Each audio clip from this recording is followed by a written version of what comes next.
வணக்கம், welcome back to my channel. இது வரைக்கும் நம்ம சேனலை நீங்கள் சப்ஸ்கிரைப் பண்ணனா மறக்காம சப்ஸ்கிரைப் பண்ணிட்டு பக்கத்தில் இருக்கிற பெல் ஐக்கனை கிளிக் பண்ணி வச்சுக்கோங்க. ஸோ நாம் இந்த வீடியோவில் எந்த படத்துடைய ரிவ்யூக்கு போக போகிறோம்னா 2014 ஒரு super hit romantic drama movie release ஆன லக்ஷ்மி என் வீட்டிற்கு வாராயோன்ற படத்தை இப்போ தமிழ் டப் செய்யப்பட்டிருக்கு. ஸோ அந்த படத்துடைய திரை விமர்சனம் தான் நாம் இந்த வீடியோவில் பார்க்க போகிறோம். இதில் நாகசூர்யா நடிச்சிருக்காரு, காமெடி ஆக்டராக வெண்ணில கிஷோர் நடிச்சிருக்காங்க. ஸோ இந்த படத்துடைய கதை சுருக்கமையான நம்ம ஹீரோ ஃபஸ்ட் டைம் நம்ம ஹீரோயினை பார்த்த உடனே இவங்க தான் நம்மளுடைய வாழ்க்கை துணையாக வரணும்னு ஃபிக்ஸ் பண்ணிடுறாரு.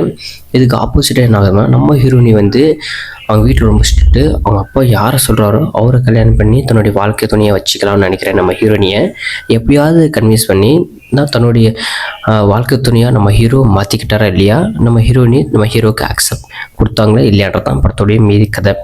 இதில் வெண்ணில கிஷோரோட காமெடி சென்ஸ் இந்த படத்துக்கு சூப்பராக ஒர்க் அவுட் ஆகிருக்கு. இந்த படத்தில் ஏகப்பட்ட இடத்துல காமெடியானது பக்காவாக பொருந்திருக்கு.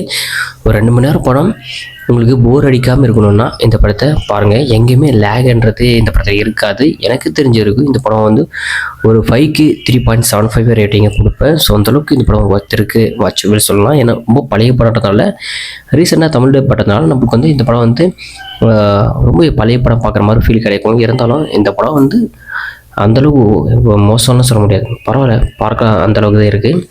ஸோ தமிழ் டப் சூப்பராக பண்ணியிருக்காங்க. ரீசெண்டாக தமிழ் பண்ண படன்றதால நான் ரீசெண்டாக வாட்ச் பண்ணேன் இந்த படத்தை. ஸோ நீங்கள் இந்த படத்தை பார்த்துட்டு உங்களுடைய ஒப்பீனியன் மறக்காமல் கமெண்ட் பாக்ஸில் கமெண்ட் பண்ணுங்கள் ஃப்ரெண்ட்ஸ்.